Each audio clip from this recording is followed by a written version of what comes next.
if we can discuss in more detail in general for people that are just not too aware of the concept of energy work, energy itself, how it really plays an integral part of what we are.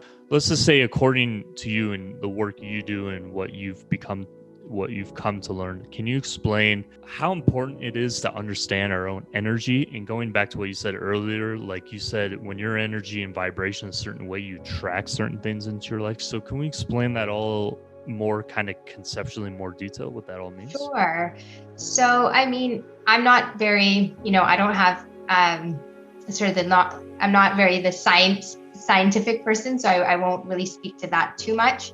But the idea is that we're energetic beings.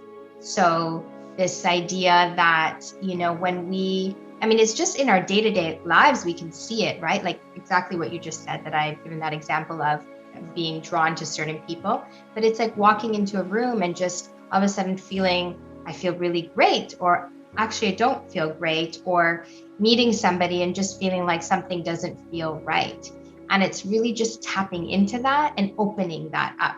And so I just find when you're able to, it can just be in the simplest ways, from deciding to take a different route to work, or saying, you know what, this doesn't feel right. I don't feel like I should go to this place today, and actually really listening to yourself.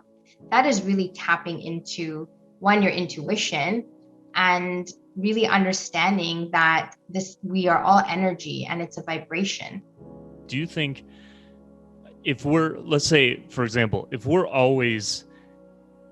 a person who's naturally always in a good mood, always happy, always lively, and let's just say something bad, quote unquote bad, comes into our life, like an accident, we lose somebody, somebody says something about us, whatever, are we necessarily attracting that thing, or is that in the way you see it happening just as a in its own way, as an experience to us, and then how we deal with it? I think it's like we bring in these different experiences to help us learn something, and sometimes when it's something negative, it's really hard to understand why it's happening. But I've started to really just trust in every experience that's coming towards me. And so how can I learn from that particular experience? What is it trying to show me? What is this person trying to show me? Do I need to learn more patience? Do I need to learn how to be kinder? What is it that I need to learn about that particular experience that's happening? And I find, I tended to be someone who I thought was generally a upbeat, happy person, but I also am someone that could actually get really sort of depressed easily and get really sad. And what I've found is, now that I've come to this place where I'm at, I just feel this deep sort of inner peace that when things do feel a little bit more challenging, I'm able to overcome them a lot faster than I would have. Mm-hmm. Right? So it's like looking at it in front of you and saying, okay, this is the situation in front of me, and really looking at it, because I find that a lot of people, they don't want to look at it, which is part of the problem. It's like we just need to look at it, face it, and decide how we're going to move through it. Mm-hmm. Because it is easy to just sort of ignore it or put it under the rug. And that's not what we should be doing, because it will come up in your life in different ways or at different points in your life. I think you're making a really important point there, that I think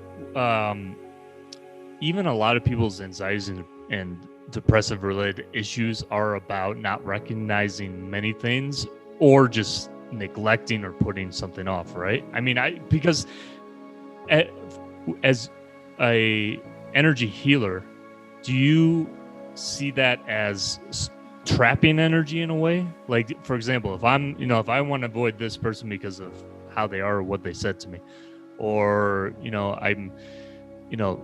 my significant other is making me feel like this, but I can't tell them, etc. And not really approaching it and giving it a sense of release, are we just trapping that energy somewhere in our body? Yeah, I mean, I feel like when you're keeping everything inside and you're actually not dealing with it, and sometimes it's difficult if it's a situation with someone, you may not always feel like you can go to them and say, this is what I'm feeling, or this is how I see the situation.